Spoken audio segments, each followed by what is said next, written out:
नमस्कार, मैं हूं मनमोहन भट्ट। उत्तराखंड के नए मुख्यमंत्री के चयन को लेकर बैठकों का दौर आज भी लगातार जारी रहा। लगभग आधा दर्जन बैठकें हुई। खुद गृह मंत्री अमित शाह बैठकों में व्यस्त थे और मुद्दा सिर्फ एक था कि उत्तराखंड का नया मुख्यमंत्री कौन होगा। उत्तराखंड के पूर्व मुख्यमंत्री रमेश पोखरियाल निशंक, पूर्व मुख्यमंत्री त्रिवेंद्र सिंह रावत और कार्यवाहक मुख्यमंत्री पुष्कर सिंह धामी ने गृह मंत्री अमित शाह से लंबी मुलाकात की। इसके अलावा सतपाल महाराज और भारतीय जनता पार्टी के प्रदेश अध्यक्ष मदन कौशिक भी लगातार बैठकों में व्यस्त थे। बैठकों को करने के लिए उत्तराखंड के कई दूसरे विधायक, कई कैबिनेट मंत्री, कई पदाधिकारी भी दिल्ली में मौजूद रहे। बैठकों का दौर एक जगह से खत्म होता था और दूसरी जगह शुरू हो जाता था। मीडिया कर्मियों का जमावड़ा अमित शाह के घर से लेकर निशंक साहब के घर तक लगा रहा और सब इस बात को जानने की कोशिश करते रहे कि आखिर बैठक में क्या हो रहा है। लेकिन चूंकि हाई प्रोफाइल मीटिंग्स थी, हाई प्रोफाइल ड्रामा हो रहा है, इसलिए गोपनीयता किसी भी तरीके से भंग नहीं हो सकती। इसलिए मीडिया कर्मियों को किसी भी तरीके की कोई औपचारिक जानकारी नहीं मिली। सिर्फ इस बात की कि विधायक कल शपथ ग्रहण करेंगे। विधायक मतलब विधायक सोमवार को विधानसभा में सदस्यता की शपथ लेंगे और शाम होते होते विधायक दल की बैठक देहरादून के एक निजी होटल में होगी। पर्यवेक्षक राजनाथ सिंह, सह पर्यवेक्षक मीनाक्षी लेखी सोमवार को ही देहरादून पहुंचेंगे। मुख्यमंत्री बनने के तमाम दावेदार देहरादून पहुंच चुके हैं, लेकिन कई और नेता पर्यवेक्षकों के साथ देहरादून पहुंचेंगे। दूसरी तरफ देहरादून में भारतीय जनता पार्टी का जो संगठन है वो शपथ ग्रहण समारोह को भव्य बनाने की दिशा में लगातार प्रयास कर रहा है। तमाम लोग लिस्ट बना रहे हैं कि मेहमान कैसे पहुंचेंगे, मेहमानों की व्यवस्था किस तरीके से होगी। संगठन में अलग अलग पदाधिकारी अलग अलग तरीके से अपनी अपनी ड्यूटी निभा रहे हैं, लेकिन मुख्यमंत्री कौन होगा इसको लेकर कयासबाजी अभी भी जारी है।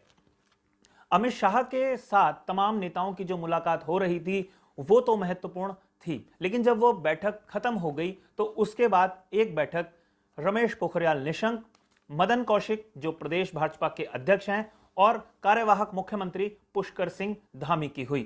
तमाम लोग इस बात को समझने की कोशिश कर रहे हैं कि आखिर पूर्व मुख्यमंत्री और कार्यवाहक मुख्यमंत्री के बीच की बैठक में क्या हुआ। मदन कौशिक बैठक के बीच में चले आए थे, उनको संगठन के कई दूसरे काम करने थे, लेकिन पुष्कर धामी और निशंक साहब की जो बैठक थी वो काफी लंबी रही।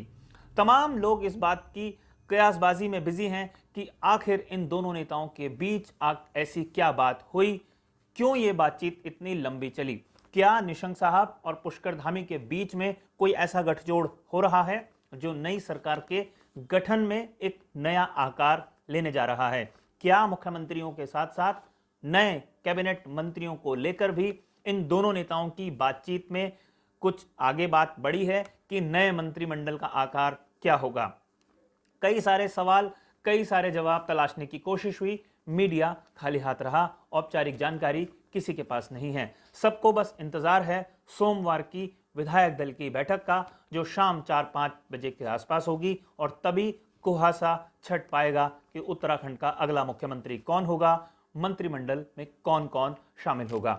मंत्रिमंडल का शपथ ग्रहण समारोह भी मुख्यमंत्री के शपथ ग्रहण समारोह के साथ ही किया जाना है। ये बात लगभग तय हो गई है। एक बार में ही सारी जो प्रणालियां हैं, सारा जो काम है वो निपटाना चाहता है बीजेपी का संगठन, क्योंकि वो देख रहा है कि उत्तराखंड जैसे छोटे राज्य में कितनी माथापच्ची उनको करनी पड़ रही है। मुख्यमंत्री और मंत्रिमंडल के गठन को लेकर कितने गुट सक्रिय हैं और वो गुट भी भारी भरकम हैसियत रखते हैं।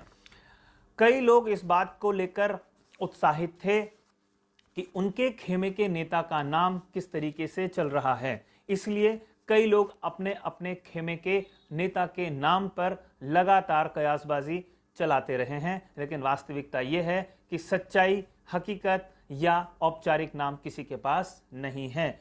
नामों का खुलासा सिर्फ विधायक दल की बैठक के बाद ही होगा। अभी तक नाम की जानकारी हो सकता है प्रधानमंत्री नरेंद्र मोदी और अमित शाह के पास ही हो। बाकी तमाम नेता खाली हाथ हैं। किसको क्या इशारा किया गया है ये भी बहुत गोपनीय है। किसी के पास इस बात की भी जानकारी नहीं है कि अमित शाह ने किस नेता को क्या बात कही है या निशंक और पुष्कर धामी के बीच में जो बातचीत हुई है उसमें क्या एजेंडा था। तो ये देखना बहुत महत्वपूर्ण होगा कि आने वाले 24 घंटे उत्तराखंड की राजनीति के अब बहुत महत्वपूर्ण हैं। तमाम चीजें लगभग फाइनल हो चुकी हैं, सिर्फ नाम का औपचारिक ऐलान होना बाकी है। नाम किसका होगा, सरकार किसकी बनेगी, किसके नेतृत्व में बनेगी, मंत्रिमंडल में कौन कौन शामिल होगा, ये बहुत दिलचस्प है। लेकिन ये पहेली बिल्कुल बनी हुई है कि निशंक और पुष्कर धामी के बीच में बातचीत क्या हुई, किस मुद्दे को लेकर हुई। इंतजार कल तक करना पड़ेगा, तब तमाम चीजें खुलकर शायद सामने आ जाए। साथियों, आज की रिपोर्ट में फिलहाल इतना ही। अगली रिपोर्ट में आपसे एक बार फिर मुलाकात होगी। जाने से पहले हमेशा की तरह 2 विशेष आग्रह। अगर आपने अभी तक इस चैनल को सब्सक्राइब नहीं किया है तो इसे सब्सक्राइब कर लीजिए, और ये रिपोर्ट अगर आपको पसंद आई हो तो इसे लाइक कीजिए, इसे शेयर करके अपने मित्रों तक पहुंचाइए। अगली रिपोर्ट में फिर मुलाकात करूंगा, तब तक के लिए इजाजत दीजिए। नमस्कार।